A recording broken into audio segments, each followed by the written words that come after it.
You little rotten keg tapper, no name having, looking ragged, lame rapper. You nut hugger, butt buddy fudge packer. Okay, enough of that. My real friends call me Asher. Laughter. What kind of name is that, bro, dude? 3, 2, 1. Welcome to 13 Minutes, the Seinfeld of interview shows. I'm Paul Goon, and this week we finally got another left hook with professional fighter K.O. Butler. What's up, bro? How's it going, buddy? Thank you for the interview, man. Oh, no problem, man. Thank you for coming to meet me. How you doing today? All right, just going to get a little workout in today. It's my day off, but I just like when I'm going to do this interview, I was like, I might as well go and get a workout in, you know, being a pro and all now. But I'm on the injury list right now because of my last fight. I got knee barred pretty good, so.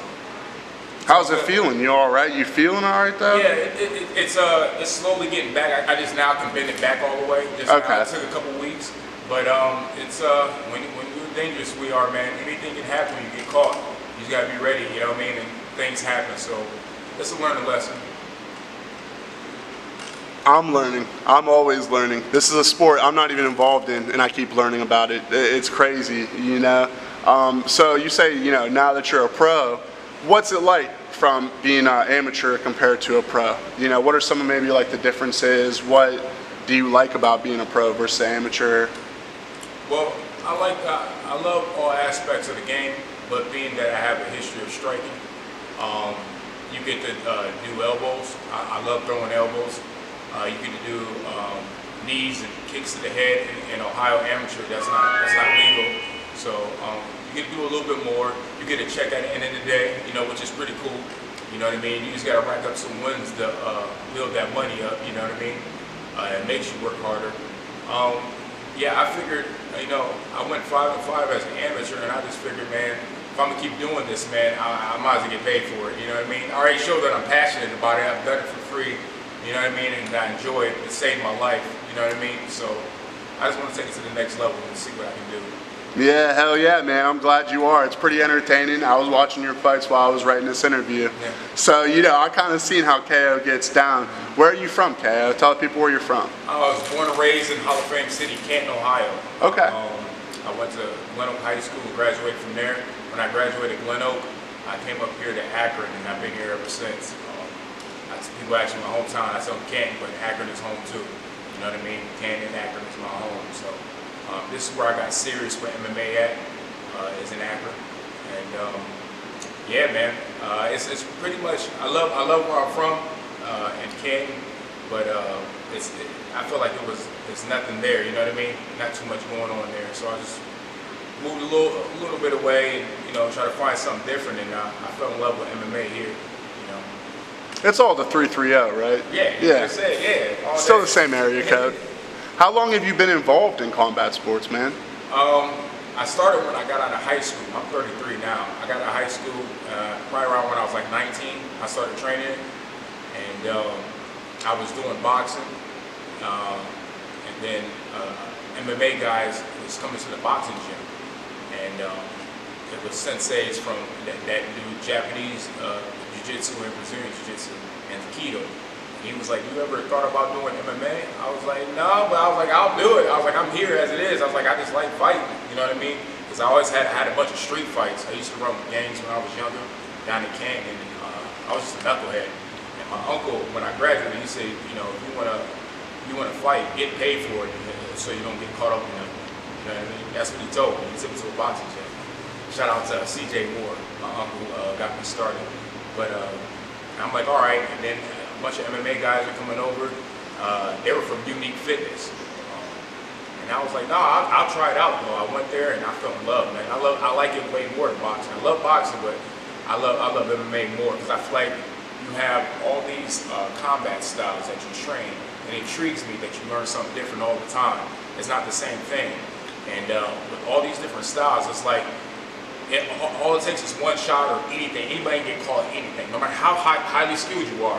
And another thing that I really love about it is it brings everybody together, all races and stuff. It's not like one race dominating. You know what I mean? It's like everybody can get some, and everybody's like equal. Everybody, you know what I mean? It brings everybody together. Yeah. I love stuff like that because that's how I grew up around like everybody. So I think that's pretty dope about him, man.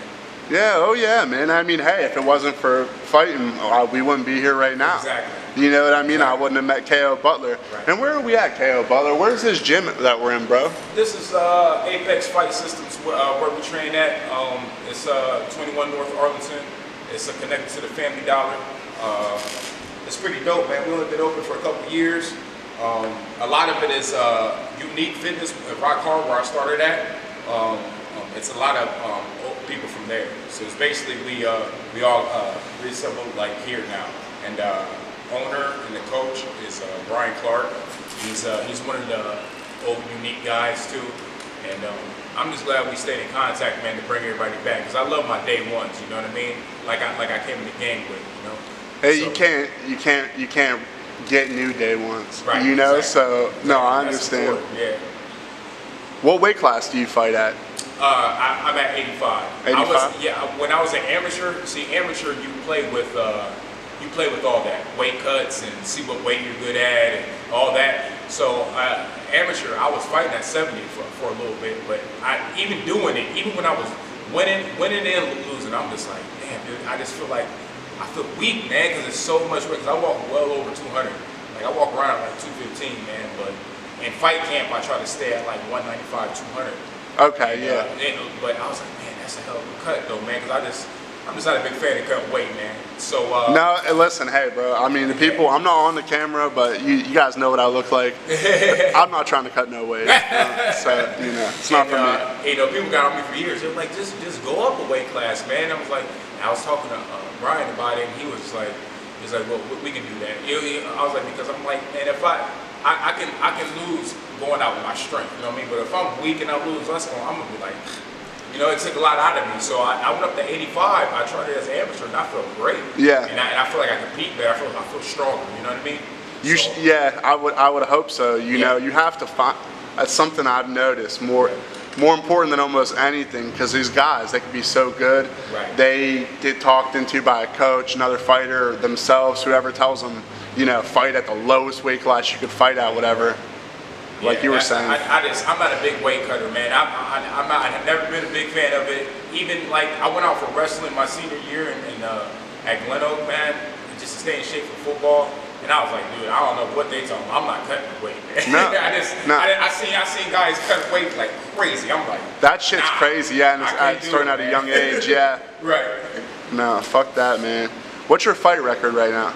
I'm 0-2 as a pro. I lost my first 2 pro fights. Like I said, I went 5-5 as an amateur. My first pro fight, both of my pro fights, I went to those guys' hometown. Which a lot of, you know, this ain't nothing to dislike local fighters or anything, but I mean, let's be real, it's a business. Everybody wants to pad their records. People want to, you know, they want to get a good record and a good resume so they can get, you know what I mean, get to the big show hopefully fast. That's what a lot of people think. Here at Apex, man, we just fight, man. That's what it's supposed to be, though. That ain't always what fighting is, and I've seen. I know some talented cats that put me to shame around here locally. They wouldn't go to nobody's hometown and bang with them. They wouldn't. Even especially if they got a resume too, they wouldn't do it. But if you call, in my eyes, if you call yourself a fighter, you're a fighter. I'm a true fighter to the core. And, you know, win, lose, or draw. You know what I mean? I feel like I'm gonna be doing this till like I'm 50. I love this. The sport saved my life, and I enjoy it. But I went and fought the kid in his hometown, my debut. This chubby hillbilly dude. He looked sloppy on camera, like the way he was fighting, but it was working for him. You know, Styles make fights, but I'm like, it's so sloppy, dude. He's not technical. We got in there. Dude. Hey, you gotta watch out for those chubby guys, Cam. You gotta be careful now. Because that's when people see his video, that's not trying to be funny. Like people see his videos, they're like, oh, this chubby hillbilly. They're like, he can't. The fight game is so deceiving, dude. You can't look at looks, man. Like when I was looking at him at his takes, I'm like, oh, he's kind of sloppy. Then I got in there, I'm like, damn, it's sloppy, but it's technical in a way. Bro, I think I watched that fight. Yeah. You fought harder against 2 chubby guys than the guys that were chiseled, bro. I swear I watched it, dude. I saw it. I was like, damn, he's connecting. I was like, and it don't even seem, I can see it coming. It's just weird. It's just Styles make fights. And it was a good fight. And, you know, a fight that I could have won, but he caught me. He caught me slipping. I felt the referee could have let it go. Because, you know, you watch fights where people get in their Like this early stoppage, there needs to start being some kind of class or some standard about this stoppage shit. Because I know it's on, you know, they gotta keep the fighters safe, most important thing, but it's on their like opinion or their feeling. And then some of these assholes have to be watching these tapes back going, what the fuck was I doing in there as a referee? Because I feel like any true fighter, which is, I would like to thank all fighters, be like, man, no, don't stop. We're gonna fight to the death. We got in there. We made enough to get in there and do this.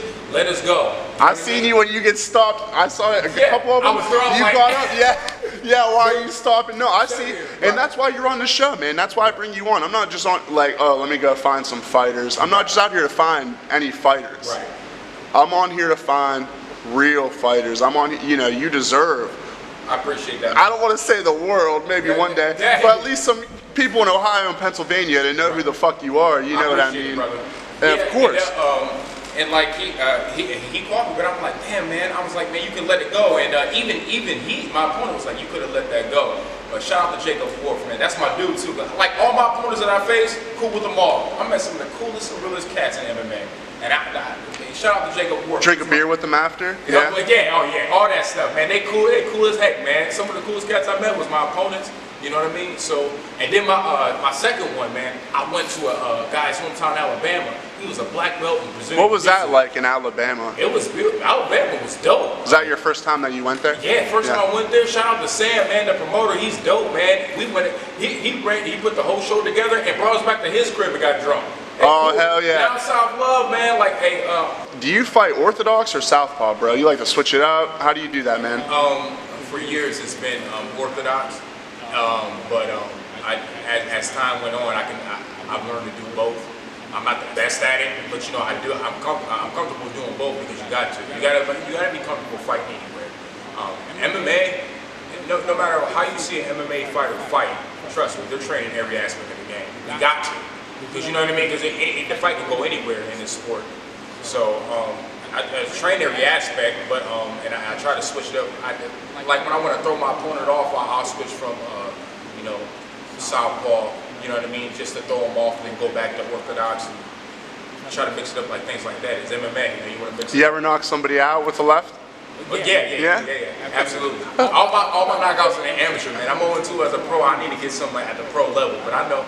Oh, you'll get it. You'll get it. I ain't forcing nothing because this is what I enjoy. This is KO Butler, ladies and gentlemen. Don't forget who you have in front of you. Watch the tapes, man. He'll get it. You guys just gotta give him a second. Yeah, I'll get in the rhythm. It's fun though, man. I enjoy this sport.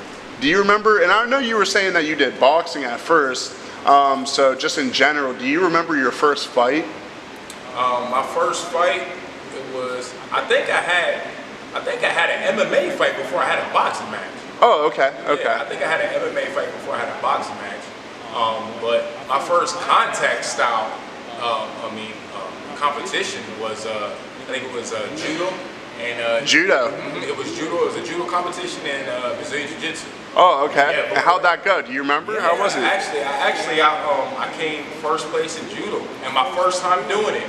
And all it was just a kid coming out of high school that knew a little bit of wrestling, and it was just in shape. And these guys were like black belts in judo and stuff. I just took them down, just kind of like laid on them. You know what I mean? And I think I went against like 5 people that day in competition or something like that, and I got first place. And jiu-jitsu, I think I got a bronze and I got a gold medal in jiu-jitsu. I came in 3rd place and I came in 1st place before. That's dope, man. Those are fun. See, those work on the technique of the sport. You know, it's not like a fight, but it's technique. You need to know the technique of it. You know what I mean? And you just modify it when you get in the cage. You know what I mean? So it's good knowledge, man. It's good stuff. They might start calling you KO Parisian. Oh man, I got real excited when I got to make that little shout out Carl Parisian, a little old school UFC fighter, throw it in there. You know, why do you fight, KO? I fought because I know earlier, I'm sorry to cut you off. I know earlier you were saying, you know, about like when you were younger and a little bit of your background, but why do you fight now? Why do I fight now? I just fell in love with it over time, you know what I mean? Like at first I was doing it because it got me away from the streets and to save my life. And I'm like, all right, you know, this is something I can focus on and be out the way. Now, after so many years of doing it, it's just like, it's part of my lifestyle, man. Like if I go like, there's no way I don't think in my life from now on to the day I die I can go like 6 months without hitting the gym. No way I can do that. You know what I mean? Because it's just part of my life now. It's just kind of just stuck, man. You know what I mean? It went from saving my life to where I enjoy it, and now I'm just stuck. It's like my lifestyle. Yeah. So forever. Yeah. This is it, man. I enjoy this stuff, man. How often are you in here? I know you work. I know you work full time and shit. How often? 12-hour shifts, man. Fuck that shit. I know, man. I try to be here when I'm training. I try to be here 4 or 5 days a week. You know what I mean? When I'm training. Working full time and coming in here 5 days a week. It's tough, and then on your time off, you got to do your own running and stuff. And you still got to be focused. Yeah. So on my days off, like when I'm training and for a fight, and I'm here like 4 or 5 days a week, my days off, I'm jogging, I'm running hills. Like I'm getting ready for a fight. It's levels, man. You know what I mean? I don't think people fully understand what it's like, because they just watch you fight. That's all they see is the fight. So it takes some work to put, to get in there. You know what I mean? Especially if you wanna be something in it and you wanna win.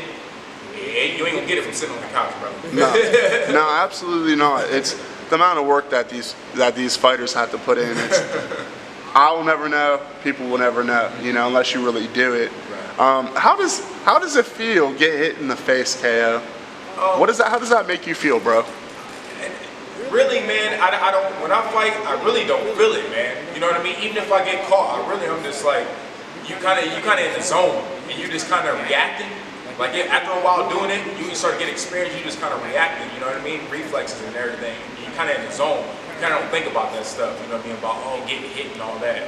At least not for me. Every fighter is different, but I try not to think about all that. When I first started though, I was like, when I first get hit, I'm like, oh, this is different. I got a bunch of street fights, but I was like, when somebody knows what they're doing, hitting you, it's so you got to get used to really getting hit. Somebody that knows what they're doing, in the streets is just like crazy brawls, you know what I mean? And it's a lot more technical, and people can really hurt you in this game. So after a while though, it's just I got that out of my head, man. It's just like a reaction. It's just, you know what I mean? Yeah, no, wow, that's cool. That's really cool how you explain that. I got the most important question in this whole interview right here is, I want to know about, it's not even a question. Tell me about MCKO. I didn't know Drew. I don't know. Drew's on the side over here. It's my partner for season 7 from now on, guys. I don't know if Drew knew. I don't know. I didn't know that we came here to also interview a rapper and a fighter. Before I got involved with mixed martial arts when I graduated high school, when I was in high school, I started writing music when I was about 14, and that was and a lot of it was a lot of anger and emotion. Because of growing up as a child, I always had anger issues, and I used to write lyrics just to let it out. I came out with a CD years ago. You know what I mean? I used to write all the time. And I'm trying to get back into that. And right now, I just got hooked back up with one of my old producers on Social Network actually, and we're talking about getting back in the studio together soon, man. Shout out to BB Swing, man. I got to get with him soon, man. That's who started me in music as far as the studio and all that. But it's just, I love music, man. It's kind of like MMA, man. It's kind of like you're expressing yourself, you know what I mean? Just like through MMA. Oh, I do. You express yourself through your art, you know what I mean? That's what music is for me. And I'm a music head, man. Like some of my inspirations that make me write raps, a lot of it is from old school. Like I'm an old school. Who inspires you, man? Yeah. Hey, this is also a music show too, now. That's what's up. Yeah, I'm an old school head. I love old school hip hop. I love old school rock, old school R&B. I just love old school. Like I think that's the best time in music was back in the day, man. No, this is new school. They got some stuff, but I'm an old school head, man. I'm in between, because with hip hop, I'm trying to keep up and follow some of this. Yeah. So I do get caught, real in between, but I'm a big fan of a lot of, because you wouldn't even have this new stuff. It's so cool to see where things came from, right. Who influenced this, who inspired that. Absolutely. I listen to a lot I really like classic rock, like Led Zeppelin, Black Sabbath, and stuff like that. Oh my gosh, man. Def Leppard, all them. Oh yeah, dude, that guy only had one arm. Yeah, I mess with all them boys. Oh yeah. Oh yeah. I mean, I know like the area we're in. This might be an obvious question, but are you a Cleveland sports fan? Absolutely. Like all of them? Oh man, yeah. I'm Indians. The Cleveland Browns is my all-time favorite sports team ever. And that's crazy because we don't get no, like, people like, they suck and all that. You know what I mean? I know people like to hate on them, but I don't know how you gonna hate on a team that ain't did nothing but trying to get better, man. No, Browns till I die. I'll show you after the interview. I got them tattooed on my chest, bro. I'll show you. My man. But I'm a die-hard Browns fan. Indians, Cavs, and this ain't Cleveland, but I'm a big Buckeye fan. Yeah. Oh yeah. I'm an Ohio cat. You know what I mean? I'm loyal to my soil, man. That's why I love all my Ohio teams, man. It's important, yeah. You have to be, man. What is it? So like it's August now. Has baseball started? Have you watched baseball? I think it has. Yeah. I don't even have like cable. It's so weird though because they got the fake fans in the crowd. It's just like fake. Why is it like WWF video games from N64? They got the fake fans in there cheering. It's like I just don't even put that in there. It just looks goofy. I haven't even. Okay, I need to watch some baseball. Yeah. I've been having withdrawals. Right. I've been watching a lot of fighting lately. Do you watch like UFC fight nights? Oh, absolutely. I didn't get to catch last night, but I heard Derek Lewis, bro. He won. He won last night. That's my man. No man, the Black Bees, bro. He kneed the fuck out of him, threw a couple haymakers in there, and this dude was, I was nervous for Black Beast. I thought that guy was gonna.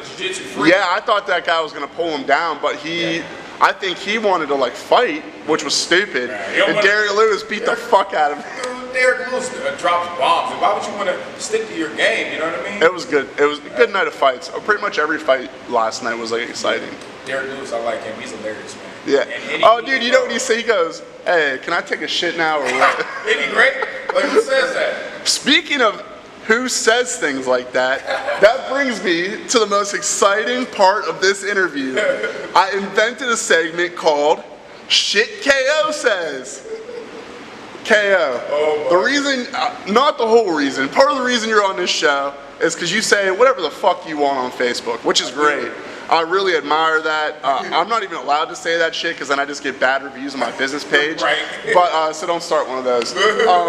But so I'm just gonna go through some of your quotes I pulled out from your Facebook posts. You could elaborate on them.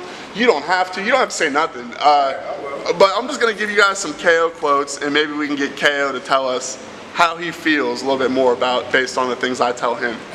So number one, we're gonna start. This is like the first one I saw when I was writing this. This is a good one. Quote unquote, "I don't care what you LeBron sexuals say." What does that mean, KO? Because LeBron fan, listen, when it comes to LeBron James, and this is just all honesty, because I ain't got no filter, everybody knows how I am. LeBron James, I'm proud of him. Especially coming from the struggles he did from the hood. His mom was was on drugs, and a black man coming from a struggle, making it that big. Of course, I applaud that. Absolutely, I'm no dummy.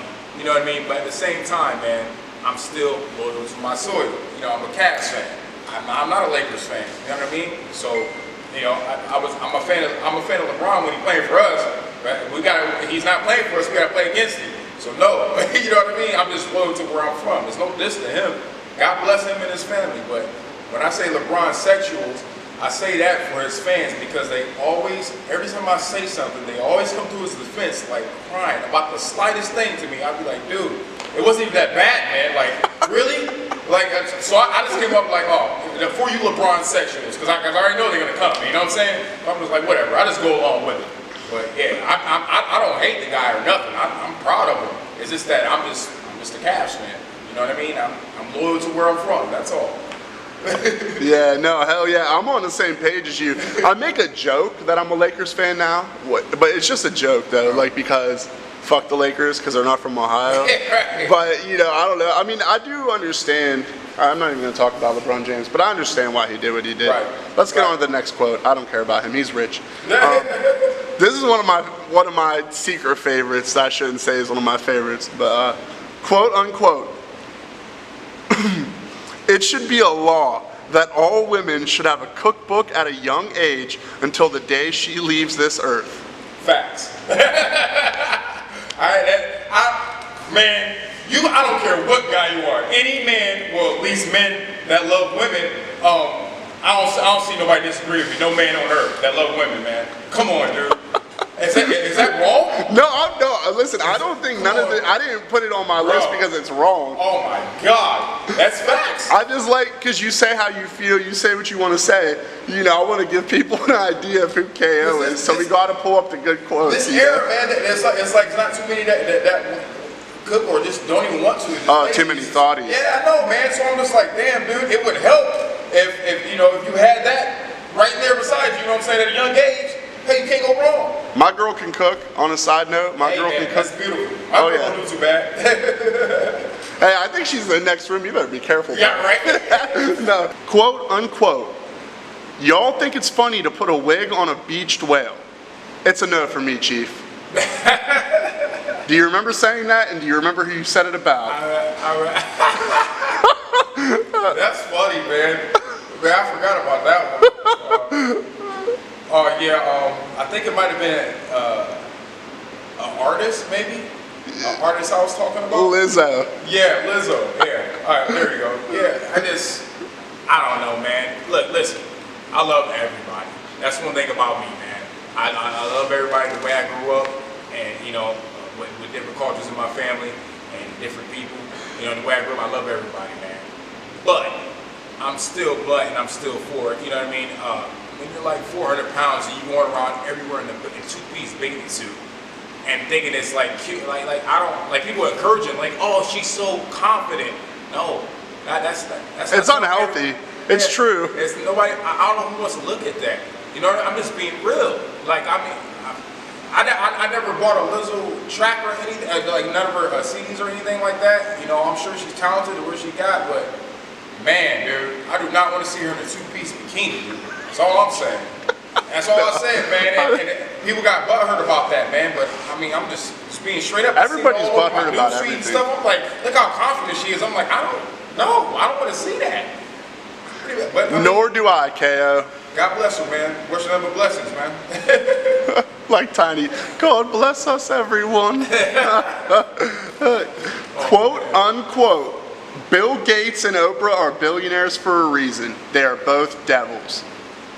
That's what I believe. I believe it's. I believe both of them. They're getting their hands in the cookie jar of some bad things. You know what I'm saying? And I don't trust them. I don't trust in them. The research I've done on them, I just don't think. I think they don't have good intentions. Would you trust Oprah if she gave you something for free? Do you think the people that she gives free shit to trust her? That's how she wins their trust? Through prizes on the television show? Maybe, I don't know. But after she got, I heard she was caught up in that scandal while she got caught on that pedophilia. Oh, Oprah. It's not a good look. Oprah. It's not a good look. It's not a good look. No, she was one of many celebrities that was name was brought up. So, but I don't know, man. Don't touch little kids. Moral of the day. And then Bill Gates wants to have everybody get vaccinated. Like I don't trust what you trying to shoot in me, man. No, they're not living the same life we are. No, they're not in the same world. You're not about to shoot me up with nothing. I don't know what's in that. No. I don't know you. Like why? No. I'm not letting you shoot me up. What happens? Okay, so question that's not on here. What happens if Bill Gates tries to inject something into KO Butler?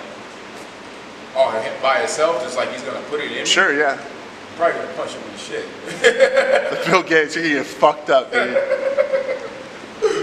And you know what? If you try to vaccinate me, guess who's gonna be in the same room? KO Butler, goddammit. So get it straight now. My man.